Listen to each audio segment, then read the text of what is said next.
આ કાલ એવો છે કે મનને પાપ કરવામાં મજા આવશે અને પુણ્ય કરવામાં કંટાળો આવશે. જો આવું થાય ને, કોઈ આપણને સત્કર્મ કરવા, પાઠ કરવા, સેવા કરવા કંટાળો આવે, હવે કંટાળો, હવે નથી કરવું. પાપ કરવામાં કેમ થાય? કેમ થાય? હજી મળે તો, હજી આમ થાય તો, હજી ચાન્સ મળે તો, હજી ખાવા મળે. પાપ કરવામાં માણસને મજા આવે છે અને પુણ્ય કરવામાં મનને કંટાળો આવે છે. આ કાલનો પ્રતિકૂળ સ્વભાવ છે, આ કાલનો પ્રભાવ છે અને એનો સ્વભાવ છે. અને એટલા માટે કોઈ પણ પ્રકારે, કોઈ પણ રીતે મન ઠાકોરજીના ચરણમાં લાગેલું રહે એવો પ્રયાસ, એવી મહેનત આપણે જાતે કરવી પડશે. પહેલા કદાચ મનને નહીં ગમે, છતાંય કમને પણ કરો, અભાવે પણ કરો, અનિચ્છાએ પણ કરો, બલાત જોડો. ઘણા લોકો રાહ જોઈને બેઠા, મનમાં આવશે ને પછી કરીશ, મન કમિટ થશે પછી કરીશ, મનને સમજાશે પછી કરીશ. આ મનનો કોઈ ભરોસો નથી. અને એટલા માટે એના ભરોસે રહેવા કરતા આગ્રહપૂર્વક કરો. આ મારો નિયમ છે. મન લાગે કે ન લાગે, મારે કરવું. પરાણે મનને પ્રભુના ચરણોમાં જોડો.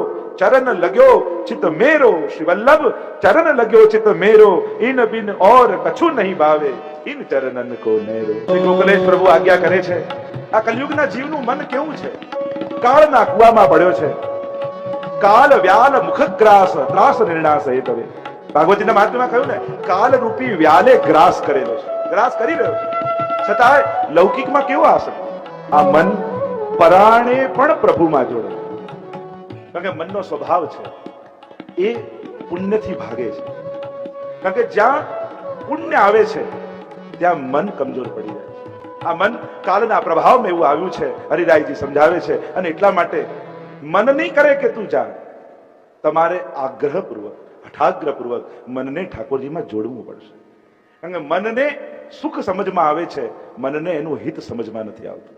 આ મનનો સ્વભાવ છે, આ મનની સમજ છે.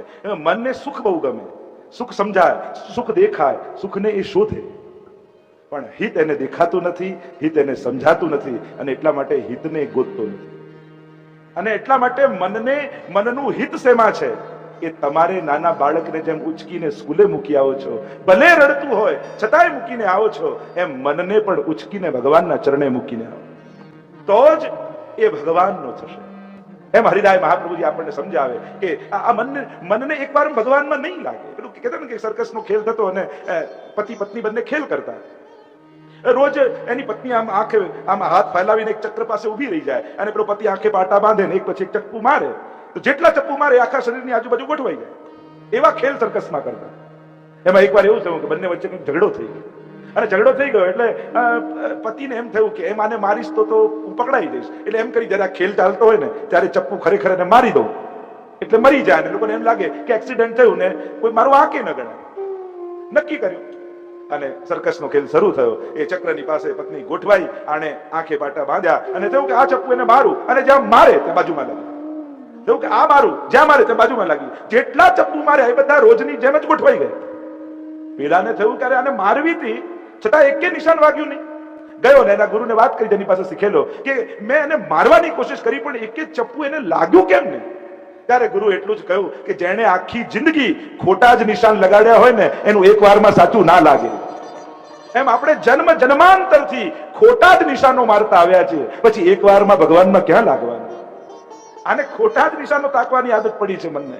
એને જન્મોથી આજ પ્રયાસ કર્યા છે, આજ પ્રયત્ન કર્યા છે. અને એટલા માટે આ મનને તમારે યેન કેન પ્રકારે, હરિરાયજી કહે, એને મનાવો, એને પટાવો, એને ડરાવો, એને ફોસલાવો, એને આગ્રહ કરો, પણ કેમે કરીને એને ભગવાન પાસે લઈ જાઓ. જેમ બાળક નથી જાણતો કે એનું હિત સ્કૂલમાં છે, ભણવાથી એનું કલ્યાણ થશે, પણ જેમ મા બાપ એને મૂકી આવે છે, એમ ભગવાનની પાસે આ મનને કોઈ પણ પ્રકારથી એને ભગવાનમાં જોડો, એમાં જ એનું કલ્યાણ. પેલું કહેતા ને કે પ્રધાન નીકળ્યો અને અનેક પ્રકારથી મનને સમજાવતા, જેમ અનેક ઉદાહરણો આપવામાં આવે કે રાજા નગરચર્યા કરવા નીકળ્યો ને જોયું કે એક બાયન ભાખરી બનાવતા હતા અને તવા પર મૂકીને વાતે વળગ્યા તો બળી ગઈ. ભાખરી બળેલી જોઈ પાછા આવ્યા. એને થયું કે લાવ ઘોડો લઈને સવારી કરવા જાઉં. અને આટલો વ્યસ્ત મહિનો ગયો ને એકવાર ઘોડે સવારી કરી નહીં, એટલે જ્યાં ઘોડા પર ચડ્યા તો ચાલ્યું જ નહીં, ઘોડો ન ચાલે. કંટાળ્યો, પાછા સભામાં આવ્યો અને એટલો બધો મહિનો વ્યસ્તમાં ગયેલો કે કંઈ કરવાનું મોકો જ નતો મળ્યો. અને પાછા સિંહાસન પર બેઠા પોતાનો પાનનો ડબ્બો ખોલ્યો અને જુએ તો પાન સડી ગયેલા. પ્રધાનને પૂછ્યું કે આ ભાખરી બળી કેમ ગઈ? ઘોડો ચાલ્યો કેમ નહીં, પાન સડી કેમ ગયું? પ્રધાને કહ્યું આ ત્રણેયને ફેરવ્યા નહીં એટલે બગડી ગયા. આ મનનું પણ એવું જ છે, એક પલડું જો લૌકિકમાં જાય તો બીજું પલડું અલૌકિકમાં નાખી દેવું. ફેરવતા રહેશો તો જ આ સ્વસ્થ રહેશે. કારણ કે મનની વ્યાખ્યા જ શાસ્ત્ર એમ કરે છે. લોકો ભલે એમ કે એકાગ્ર કરી નાખો ને શાંત કરી નાખો ને, જો એકાગ્ર મન, જે મનને કોઈ ઈચ્છા જ ન હોય, એ બે જણાનું હોય, કાં કોઈ યોગીનું હોય કાં ડિપ્રેશન વાળાનું હોય. જે મનની ચંચળતા જ એનું સ્વાસ્થ્ય છે. મન સ્થિર થઈ જાય એ તો ક્યાંક બીમારી છે મનની, યા કોઈ સિદ્ધિ છે. તો સિદ્ધિ તો આપણને મળી નથી, અને જો મન એક થઈ ગયું, સ્થિર થઈ ગયું, તો બીમારી થઈ ગઈ. સંકલ્પ વિકલ્પાત્મક મન, શાસ્ત્ર મનની વ્યાખ્યા કરે છે કે જે સંકલ્પ અને વિકલ્પ કરે મન. અને એટલા માટે સંકલ્પમાં ભગવાન અને વિકલ્પમાં ભગવાન. ચંચલતા મનનો સ્વભાવ. જેમ તમે આંખો બંધ કરી દો તો તમે બેચેન થઈ જાઓ. જોવું આંખનો સ્વભાવ છે. કાન બંધ કરી દો તો બેચેન થઈ જાઓ. સાંભળવું એનો સ્વભાવ છે. મૌન રાખો તો તમે બેચેન થઈ જાઓ. બોલવું સ્વભાવ છે એનો. એમ ચંચળતા એ મનનો સ્વભાવ છે. એટલે બહુ સહજ છે. લોકો મોટા ભાગને પૂછે મારું મન ભટકે, મન ચંચળ, તો એ જ સાબિત કરે છે કે તમારું મન સ્વસ્થ છે. પણ બસ એ ચંચળ મનને, એનાથી એ ચંચળ કોણ છે કે કૃષ્ણ, એને ફોલો કરાવવાના. એને પીછો આપી દો કે તું આને પકડ.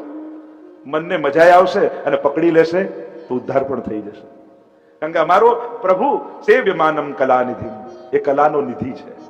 આપણે જેને સેવા કરીએ છીએ, રાગ ભોગ શૃંગાર આદિ અનેકવિધ. કારણ કે એમ કહેવાતું કે રાગ ભોગ શૃંગારમાં કોઈ પડે તો એનું પતન થઈ જાય. પણ અમારા ગુસાઈજી એવો માર્ગ બતાવ્યો કે આ ત્રણેય દ્વારા ઉદ્ધાર કેમ થાય. આ રાગ દ્વારા ઉદ્ધાર કરે.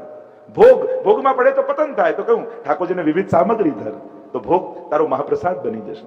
અને શૃંગાર નો તને રસ છે તો વિવિધ પ્રકારે ઠાકોરજીના શૃંગાર કર. આવો ગોપાલ શૃંગાર બનાવો. એના દ્વારા કલ્યાણ થશે.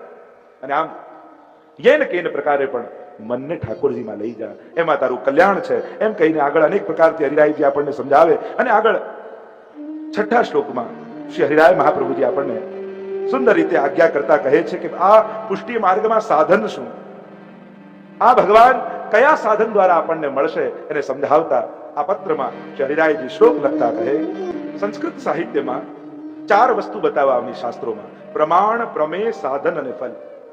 કોઈ વસ્તુની પ્રાપ્તિ માટે આ 4 સ્ટેપ કયા છે. સૌથી પહેલા પ્રમાણ. જેમ સીધી સાદી ભાષામાં તમને સમજાવવું, શાસ્ત્રોપદેશ કદાચ અઘરું લાગે. જેમ કોઈ તરસ્યો માણસ જલ શોધે છે અને જંગલમાં જઈ રહ્યો છે. એટલામાં એક વ્યક્તિ મળ્યો ને એને પૂછ્યું કે પાણી આજુબાજુ છે? તો કે હું પીને આવ્યો છું, બસ અહીંયાથી જમણી બાજુ જઈશ તો તને મળશે. તો એ વ્યક્તિ પ્રમાણ છે એના માટે કે હા આ પ્રમાણ રૂપે છે કે આ પીને આવ્યો છે, આને ખબર છે ક્યાં છે જલ. પ્રમેય એ તમારી તરસ છે કે મારે જલ જોઈએ છે, મને પ્યાસ લાગી છે.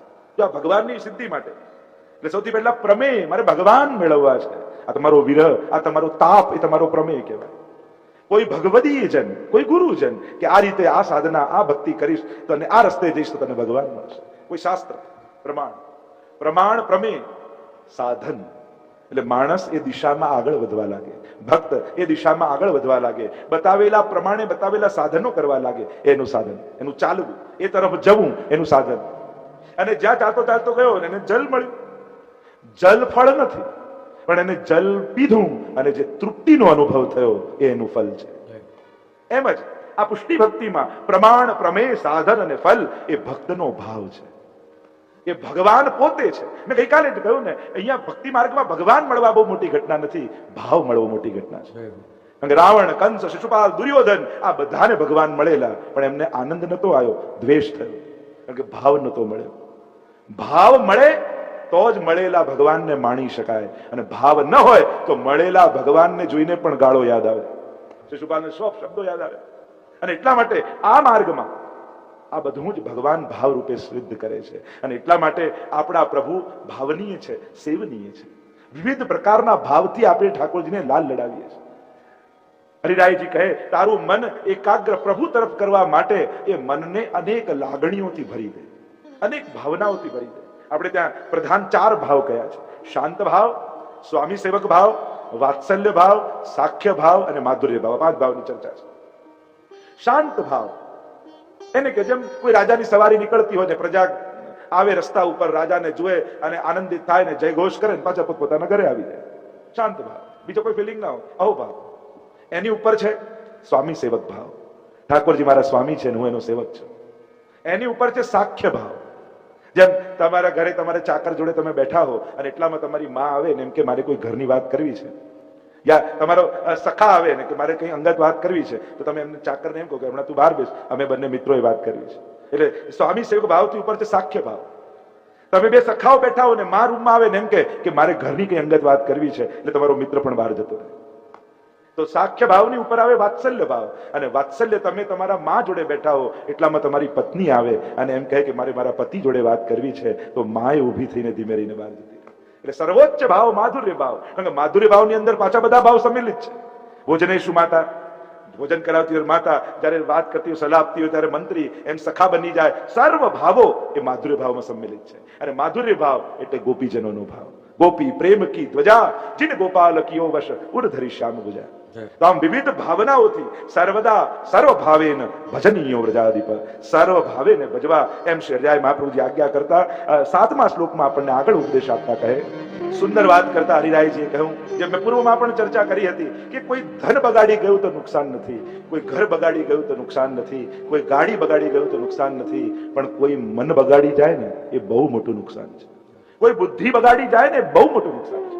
હરિરાયજી કહે છે કે અત્યારે આ યુગમાં, આ સમયમાં રક્ષણ કરવા જેવું, બચાવવા જેવી કોઈ એક વસ્તુ હોય તો હે મનુષ્ય, તારી બુદ્ધિ અને તારી ભાવનાનું રક્ષણ કર. કારણ કે તારો ભાવ કોઈ હરી ગયું ને પછી ઉત્તમમાં ઉત્તમ સાધનો પણ તારું કલ્યાણ નહીં કરી શકે. અને અત્યારના સમયમાં તકલીફ એ જ છે ને, સત્કર્મો સહેલા છે, સદવિચારો અઘરા છે. અને જે દિવસે ઉપવાસ કર્યો હોય ને એ દિવસે વિચાર એવો આવે, આ ભૂખ્યા રહેવાથી ભગવાન મળતા હોત તો અડધી દુનિયા ભૂખે મરે, બધા ના મળી જાય. એમ જ થાય ને, મૂળ મુડાય હરી મિલે તો હર કોઈ લે મુડાય. આ યજ્ઞ કરતા હોય ત્યારે એમ થાય કે આ યજ્ઞમાં ધુમાડા ખાવા કરતા ઘરે માળા ફેરવી સારી. જે કરો છો ત્યાં તો અભાવ જ આવે. કોઈને દાન આપતા હોય ને તો મનમાં તો એમ જ ચાલતું, દાન આપવું સત્કર્મ છે, પણ મનમાં તો એમ થાય ઠેકાણે તો વાપરશે. કરો છો સારું, પણ મન તો એના વિશે ખોટું જ વિચારે છે. આ મનનો સ્વભાવ છે. એટલે અત્યારના યુગમાં સત્કર્મો સહેલા છે, સદવિચાર દુર્લભ છે. અને એમ પણ જ્યારે સમાજનું સામર્થ્ય ખૂબ વધી જાય ને ત્યારે સમાજને વિવેકની વધારે જરૂર પડે. અત્યારે સમાજનું સામર્થ્ય બહુ વધી રહ્યું છે. તમે ઈચ્છો એ પાપ કરી શકો એવા સામર્થ્ય વાળા તમે બધા છો, હે ને? આપણે ઈચ્છે પાપ કરી શકીએ એવું સામર્થ્ય ભગવાને આપણને આપ્યું છે. તો હવે બચીશું શેનાથી? આપણે જીવનમાં એ બધું જ ગોઠવી લીધું છે જેનાથી આપણું પતન થઈ શકે છે. બધું જ આપણી પાસે છે. આપણે આપણું પતન કરવા માટે તૈયાર છે, કેપેબલ છે, સમર્થ છે, બધી જ વ્યવસ્થા કરી લીધી છે. હવે બચીશું શેનાથી? વિવેકથી. અને વિવેક કોને કહેવાય? આ પૈસાથી હું આવા પાપ કરી શકું એવો વિચાર મનમાં આવે, પણ તમે તમારા મનને મારી એ પૈસા લઈ કોઈ ભૂખ્યાને ભોજન કરાવી આવ્યા, આ તમારો વિવેક છે. આ વિવેક છે. પૈસા એ તમને બધા જ વિચાર આપે છે. જો જ્યારે અનુકૂળતાઓ થવા લાગે ને ત્યારે પાપ તરફ મન સહજ જતું જ રહે. દુનિયામાં મોટા ભાગના લોકો ચોરી એટલે નથી કરતા, ખોટું એટલે નથી કરતા કારણ કે એમને ખોટું અને ચોરી કરવાની હિંમત નથી. એટલા માટે જો હિંમત આવી જાય તો એની ઈચ્છા તો ઘણી છે. ઘણા લોકો કે આ લોકો આમ ખોટું કરીને સુખી થયા, આમ થયું, બાકી એને કરવું જ છે પણ એને મોકા નથી મળ્યા. ઘણાને હિંમત નથી અને ઘણાને અવસર નથી મળ્યા. બાકી તો પાપ કરવાની ઈચ્છા તો ઘણી છે. કોને નથી? બધાને ઈચ્છા જાગી જાય છે. જો સાહસ આવી જાય, ચાન્સ મળી જાય. અને એટલા માટે મોકા નથી મળ્યા ને આપણે પાપ નથી કર્યા એનો અર્થ એમ ન સમજી લેતા કે આપણે બધા પુણ્યશાળી છીએ. આપણને અવસર ન મળ્યા હોય ને એટલે આપણે એમ કે જો આપણે પાપ નથી કર્યા, કરવા તો ઘણા હતા, મોકા નતા મળ્યા. એટલે એને કારણે એમ નહીં સમજી લેવું કે આપણું ચિત્ત સાત્વિક છે, આપણું મન પવિત્ર છે. આપણી અંદર એક દુર્ગુણ છે જે સાહસ નથી. આ સાહસનો અભાવ છે અને એટલા માટે નથી કરી શક્યા. અને એટલા માટે બહુ વિવેકથી વિચારવું. સામર્થ્ય જ્યારે વધે સમાજનું ત્યારે વિવેકની વધારે જરૂર પડે. હવે કાયદા નહીં રોકી શકે, કોઈ ધર્મ ગ્રંથો નથી રોકતા, એટલે આ બધું હવે માણસને નથી શરમ, નથી ધર્મ ને કઈ નડે નહીં. હવે તો તમારો આત્મા તમને રોકશે તો રોકાશે. અને એ કામ આ સત્સંગ કરશે. તમને આત્મબળ આપશે, તમને વિવેક આપશે કે શું કરાય શું ન કરાય. હું વૈષ્ણવ, મારા ગળામાં કંઠી, મારું ડગલું પગલું ક્યાં ઉપડે ને ક્યાં ન ઉપડે. આ સમજણ તમારી છે. જ્ઞાન ભલે ગ્રંથોનું હોય, સમજણ તમારી હોય છે. જ્ઞાનનું ખાતર નાખી સમજણને ઉગાડવાની હોય છે. મેં પેલા કહ્યું સંગીતના 7 સ્વર છે, સારે ગામા પદ નિસા એમ બોલી જાય અને એમાં દ્વિતીય ગાતા હોય તો કેવું મીઠું લાગે. પણ સાથી સા બોલીને આપણને કઈ સરગમ આવડી ગઈ ન કહેવાય. અમિતભાઈ તરત ટોકે, સા તો સામાં ગા તો જ સા કહેવાય. ખાલી સા કહી દે ને સા ન કહેવાય. રે રેમાં ગાય તો જ રે કહેવાય. ગ ગમાં ગાય તો જ ગ કહેવાય. એ 7 સ્વર સૂજ છે. સરગમ ગોખી લેવાથી સરગમ ના આવડી જાય, એ તો સૂજ છે. એમ જ જ્ઞાન એ સરગમ ગોખી લેવા જેવું અને વિવેક એ સરગમની સૂજ જાગવા જેવું. તો જ્ઞાનનું ખાતર નાખી સમજણને ઉગાડો, વિવેકને ઉગાડો, કારણ કે વિવેક દ્વારા જ જીવનમાં તમે તમારું પથ નક્કી કરી શકશો. અને એટલા માટે સામર્થ્ય વધે ત્યારે વિવેકની જરૂર. અને આ વિવેક સત્સંગ બિનુ સત્સંગ વિવેક ન હોય પર રામ કૃપા બિન સુલભ નથી. બિનુ સત્સંગ ન હરિ કથા તેહી બિનુ મોહ ન ભાગ और મોહ ગયે બિનુ રામ પદ હોઈ ન દ્રઢ અનુરાગ. મોહ મરે નહીં ત્યાં સુધી શ્રદ્ધા દ્રઢતામાં ફેરવાય નહીં. શ્રદ્ધા છે બધાને છે, દ્રઢતાનો અભાવ છે. એ દ્રઢ ચરણ ન કેરો ભરોસો જ્યારે આ મુખમાંથી નીકળે, મોહ મરે ત્યારે દ્રઢતા પેદા થાય. અને એટલા માટે હરિરાયજી અહીંયા આજ્ઞા કરે છે, ભાવ જ અહીંયા સાધન છે, એ જ ફલ છે. ભગવાન જ આપણે ત્યાં તો સેવા પણ સાધન અને સેવા જ ફલ. સાધન કયું તો કે સેવા કરો, ફલ શું તો બસ પ્રભુ આવી જ સેવા જન્મ જન્મ આપજો, મારે તો એ જ ફલ રૂપે જોઈએ. વૈષ્ણવ જન તો મુક્તિ ન માંગે અને માંગે જન્મ જન્મ અવતાર. વારે ઘડિયા મારે તો આવું છે એમ કહી આગળ હરિરાયજી અનેક પ્રકારથી આપણને સમજાવે છે કે આ બુદ્ધિનું રક્ષણ એ જ સાચું રક્ષણ તારી આત્માનું છે. કારણ કે ભાવ બગડ્યો, જે ગીતાજીમાં કોઈ ચાર્ટ આપ્યો કે ધ્યાયતો વિષયાન પુંસ સંગશ્રેષુ જાયતે સંગા સંજાયતે કામ કામા ક્રોધો ભી જાયતે ક્રોધાદ ભવતિ सम्मोह सम्मोहा स्मृति विभ्रम स्मृति भ्रंशाद बुद्धिनाशो और बुद्धिनाशात प्रणश्यति. બુદ્ધિનો નાશ થાય એટલે સર્વનાશ થાય. એક ખોટી વસ્તુ જોઈ ત્યાંથી શરૂ થાય. ધ્યાયતો વિષયાન પુંસ. અરે આ ગાડી આ તો મારી પાસે હોવી જોઈએ, મારે જોઈએ છે. સંગસ્તેષુ ઉપજાયતે, હવે તો મારે લાવવી છે. સંગાત સંજાયતે કામ, હવે તો કંઈ પણ થાય હવે તો લઈને જ રહીશ. અને બહુ કોશિશ કરીને ના આવી, કામાત ક્રોધો બી જાય. આટલી મહેનત કરું તોય નથી મળતું. ક્રોધાત ભવતિ सम्मोह, હવે તો કોઈ પણ ભોગે પાપ પુણ્ય બધું બાજુમાં મૂકી મારે આ જોઈએ એટલે જોઈએ. सम्मोहा સ્મૃતિ વિભ્રમ સ્મૃતિ ભ્રંશાદ બુદ્ધિનાશ, બુદ્ધિનો નાશ થાય. અને બુદ્ધિનાશાત પ્રણશ્યતિ, બુદ્ધિ ગઈ એટલે સર્વનાશ. બસ એટલા માટે અત્યારના સમયમાં બચાવજો છે ને તમારા ભાવને. કે દુર્ભાજો દૂધનો ગમે તેટલું મોટું પાત્ર ભરેલું હોય પણ કોઈ એક ખટાઈનો છાંટો નાખી જાય તો આખું દૂધ બગડી જાય. એમ જીવનભર સત્સંગ સાધના કરી અને ભાવરૂપી દૂધ ભેગું કર્યું હોય પણ કોઈ દુસ્સંગનો એક છાંટો પડી જાય ને તો એ આખા જીવનભરની સાધના જતી. અને એટલા માટે બીક રાખવી, ડર રાખવો કે મારાથી કોઈ પાપ ન થઈ જાય. બીક એની રાખવી, અપરાધ ભાવ મારાથી અપરાધ ન થઈ જાય, સાવધાન રહે. હું કોઈને ઉપાડી ન શકું તો વાંધો નહીં પણ કોઈને પાડવાની ઈચ્છા મને ન થાય. આ ભાવ કહેતા ને કે એક વ્યક્તિ મરી ગયો તો સ્વર્ગમાં ગયો અને નર્ક ને સ્વર્ગ ભગવાનને કહેવા લાગે, ભગવાને કહ્યું તારે ક્યાં જવું છે તો કે મારે પેલા બંને જોવા છે, સ્વર્ગ અને નર્કમાં શું છે. તો લઈ ગયા નર્કમાં. નર્કમાં જોયું તો બધા જ બેઠા છે જમવા, સોનાના પાત્રો પડ્યા છે, થાળી વાટકા ચમચી બધું જ છે પણ બધા રડી રહ્યા છે. પૂછ્યું આવું કેમ તો કે નર્ક છે ને તો કોઈના હાથ છે ને ખૂણીથી વળતા નથી, એટલે આટલા ઉત્તમ ભોજનના પદાર્થો પડ્યા છે પણ બધા ખાઈ નથી શકતા એટલે ભૂખ્યા પેટે રડે છે. આ નર્ક છે. એવું કહો સ્વર્ગ લઈ જાઓ, લઈ ગયા સ્વર્ગ.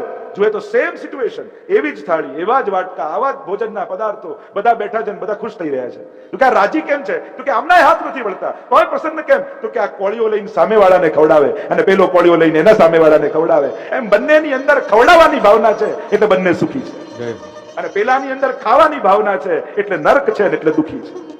એટલે એક વસ્તુ સમજી લેજો, અહીંયા સ્વર્ગ અને નર્ક બનાવ્યા વગર ઉપરના સ્વર્ગ નર્ક મળવાના નથી. સૌથી પહેલા અહીંયા સદગુણોની વચ્ચે રહેવું એ જ સ્વર્ગ છે અને દુર્ગુણોની વચ્ચે રહેવું એ જ નર્ક છે. તમારે નક્કી કરવાનું સ્વર્ગમાં રહેવું છે કે નર્કમાં. ચોઈસ તો તમારા ઉપર છે. મર્યા પછી એ મળશે જુદી વાત, આપણે તો રોજ અહીંયા ભોગવીએ છીએ. સદગુણોની વચ્ચે જયારે આનંદની વચ્ચે રહીએ ત્યારે એમ લાગે જાણે અમે સ્વર્ગમાં છે, અને દુર્ગુણોની વચ્ચે જયારે પાપમાં બળતા હોઈએ ત્યારે એમ લાગે કે નર્કમાં છે. હરિરાયજી કહે ભાવની રક્ષા કરો, કારણ કે ભાવની રક્ષા સત્સંગ દ્વારા થશે. સત્સંગ જ બચાવનારું છે. ઉત્તમ ભાવ તમારા ભાગ્યને પણ બદલી નાખે. ઉત્તમ ભાવનાથી જે જીવે ને એને ભગવાન પણ મદદમાં આવી જાય, કારણ કે એની ભાવના ઉત્તમ છે.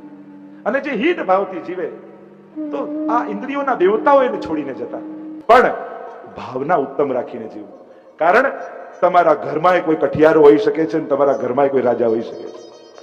એટલે ક્યારે પણ કોઈના માટે પણ દુર્ભાવ મનમાં રાખવો નહીં, કારણ કે દુર્ભાવ ફરતો ફરતો ક્યાંક આપણું જ પતન કરી નાખે છે. અને એટલા માટે ભાવત સાધન છે. અને અહીંયા 7મા શિક્ષાપત્રને આપણે વિરામ આપીએ. મારે તો 41 પૂરા કરવાના છે અને 8મામાં પ્રવેશ કરી, એટલે કાલે થોડું ફાસ્ટ ફોરવર્ડ જશે. અત્યાર સુધી બળદગાડામાં જતા હતા, હવે ફ્લાઇટમાં. શિક્ષાપત્ર 8 11મા શ્લોકમાં શ્રી હરિરાય મહાપ્રભુજી સુંદર ઉપદેશ આપતા આજ્ઞા કરે. આ શિક્ષાપત્રનો પ્રધાન વિષય છે પ્રભુમાં દ્રઢ વિશ્વાસ અને અન્નાશ્રયનો ત્યાગ. આનો મુખ્ય વિષય આ 8મા શિક્ષાપત્રનો. ઐહિકે પારલોકે ચ સર્વ સામર્થ્ય સંયુક્ત. આ લોક અને પરલોકમાં પ્રભુ જ સર્વ સામર્થ્ય યુક્ત છે. અને એટલા માટે તેમને હૃદયમાં સદા તેમને ધારણ કરવા અને તેમનું ચિંતન કરવું. મહાપ્રભુજી સમજાવે છે કે સમર્થનો આશ્રય કરજો. અલ્પ અને અસમર્થનો આશ્રય કરશો તો એ ડૂબશે ને તમને ડૂબાડશે. આ દુનિયામાં કોના ભરોસે રહેવું, કોના ભરોસે જીવવું? इस बस्ती में हमारे आंसुओं को कौन पहुंचेगा? यहाँ जिसको देखो उसका दामन भीगा लगता है. અહીંયા કોણ લૂછવા આવવાનું? અહીંયા તો બધાય રડી રહ્યા છે.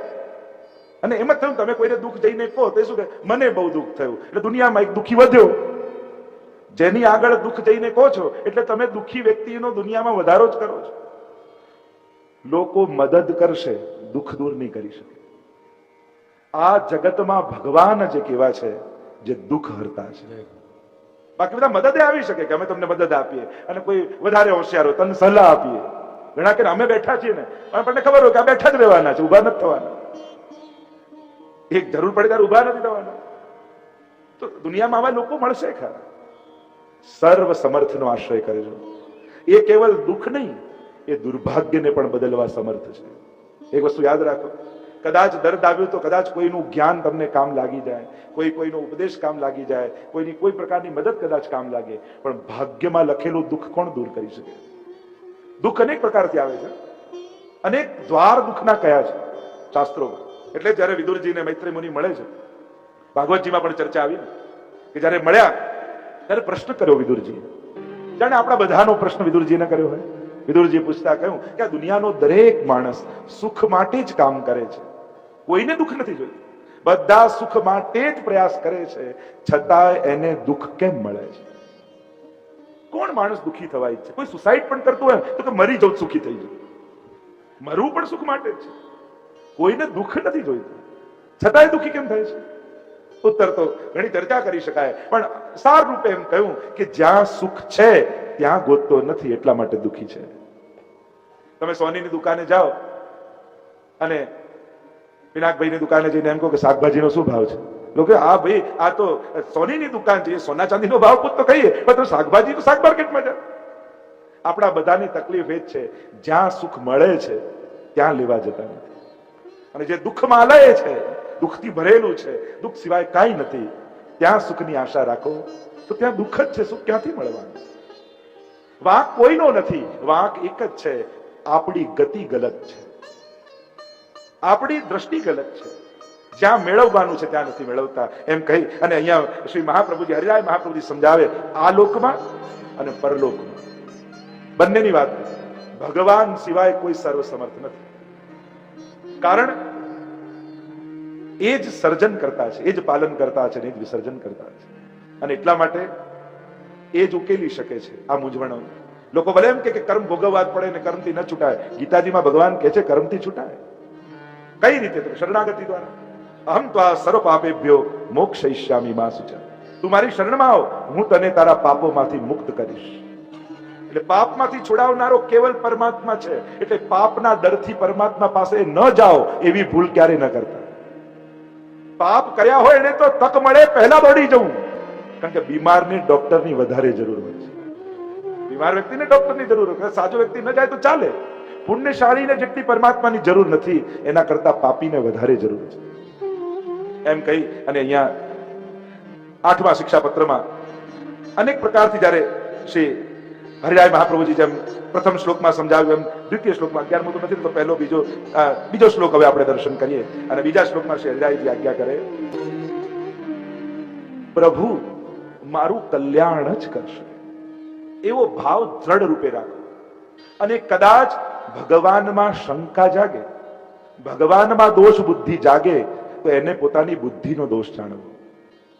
અદ્ભુત વાત હરિરાયજી એક સૂત્ર એવા છે એના પર ઘણી આપણે વિસ્તારથી ચર્ચા કરી શકીએ. કારણ કે ભગવાન મારું કલ્યાણ કરનારા છે આ વાત દ્રઢ રૂપે માણસે સ્વીકારી લે. જેમ પૂર્વમાં ચર્ચા કરી કે પેલો બાળક સાપ પકડે અને પિતા કદાચ ચોટી પણ મારે બાળકને, પણ એ સાપ છોડાવવા માટે છે. બાળકને ખબર નથી, પિતાને ખબર છે. એમ જ ભગવાન મારું કલ્યાણ કરનારા છે. અને જ્યારે પણ તમને એવો વિચાર આવે કે ભગવાને આ મારી જોડે ખોટું કર્યું, ત્યારે હરિરાયજી કહે એ ભગવાનનો દોષ નથી, એમાં મારી સમજણનો દોષ છે, મારી બુદ્ધિનો દોષ છે. એવો વિચાર વૈષ્ણવે કરવો. પણ ક્યારે પણ પ્રભુમાં દોષ નહીં જોવા. કારણ કે પ્રભુ સર્વ દોષ મુક્ત છે, એની અંદર કોઈ દોષ નથી. આ જગતમાં પરફેક્ટ કોઈ હોય તો પરમાત્મા છે, એનામાં કોઈ કમી નથી. એને સમજવામાં કદાચ આપણે મોડું કરી શકીએ પણ એમાં કોઈ અપરાધ નથી, એનામાં કોઈ દોષ નથી. ઘણી વાર ભગવાન આપણને મોડો સમજાય છે અને એમાં આપણી સમજનો જ દોષ હોય છે. ભગવાનનો દોષ નથી હોતો. ભગવાન તો હંમેશા ઓન ટાઈમ હોય છે, આપણે જ ઉતાવળમાં હોઈએ છીએ. એ મોડો નથી પડતો, આપણને વધારે ઉતાવળો છે. અને કાયમ આપણે એમ જ કહીએ ભગવાન આ કરી આવે, ભગવાન આ કરી આવે, ભગવાન આ. અનેક વાર આપણી ઈચ્છા હોય છે અને પ્રભુ તો કરે જ છે. આપણે અનેક પ્રસંગોમાં નથી કહેતા કે દ્રૌપદીએ પુકાર કર્યો અને ભગવાન પધારે છે. આ સહજ છે, સ્વાભાવિક છે. અને એટલા માટે અહીંયા કહ્યું કે વિશ્વાસ રાખો, ભગવાન પ્રત્યે ગેરસમજ ક્યારેય નહીં કરવી. પ્રભુને તમારું અકલ્યાણ કરવામાં કોઈ રસ નથી, તમારું હિત કરવામાં જ રસ છે. પણ આપણને આપણું હિત સમજાય મોડું. એટલે જ શિક્ષા પત્ર 16 ગ્રંથમાં પણ મહાપ્રભુજી કહે છે અવિશ્વાસો ન કર્તવ્ય સર્વથા બાધકસ્તુ સહ. ભગવાનમાં અવિશ્વાસ ક્યારે નહીં કરો, ભક્તિમાં એ બહુ જ બાધક છે એમ મહાપ્રભુજી કહે. પોતાની બુદ્ધિ પર શંકા કરવી કે મને ભગવાન માટે આવો વિચાર આવ્યો જ કેમ, એ બુદ્ધિને પરિપક્વ કરવી. બે દિવસ પહેલા હું ચર્ચા કરતો હતો, ગ્રંથ ન સમજાય તો ગ્રંથનો વાંક ન કઢાય. વિચાર કરું કે મારી બુદ્ધિ ક્યારે પરિપક્વ થાય કે ભગવાનની આ વાત હું સમજી શકું. પોતાની બુદ્ધિને મોટી કરાય, વિશાળ કરાય. પણ આપણા બધાની તકલીફ શું છે કે હાઈટ વધારવાની મહેનત કરવા કરતા હીલ મોટા પહેરવાની કોશિશ કરીએ છીએ. હાઈટ વધારવાની કોશિશ નથી કરતા કે હું ઊંચો થાઉં. આપણે એવા સાંધાઓ મારવાની કોશિશ કરીએ છીએ કે હજી ઊંચું હિલ કરીએ તેથી હું ઊંચો થઈ જાઉં. પણ એક વસ્તુ યાદ રાખો, ઊંચા હિલ પહેરીને બહુ વાર ચાલી શકાતું નથી. કારણ કે જીવનમાં તો ઘણી વાર દોડવું પડે, કૂદવું પડે, નાચવું પડે. આ દુનિયા તો આપણને કેવું બધું કરાવે છે. આ જગત સંસાર ક્યારેક નચાવે, ક્યારેક દોડાવે, ક્યારેક બગાડે, ક્યારેક બેસાડે, ક્યારેક ચલાવે. હવે આટલી ઊંચી હિલ પહેરીને આ બધું ફાવે? અને એટલા માટે બહુ વાર સુધી પછી ચાલી નહીં શકે. અને એટલા માટે ઊંચાઈ વધારવાના પ્રયાસ કરજો, સમજણ મોટી કરજો. શાસ્ત્રોમાં દોષ જોવા ન જતા કે ભગવાન અહીંયા ખોટું કર્યું ને ભગવાન અહીંયા ખોટું બોલ્યા, ભગવાન અહીંયા આ કર્યું ને અહીંયા આમ કર્યું. આ બધા આપણી સમજણના દોષ છે. ભગવાનમાં દોષારોપણ ન થાય.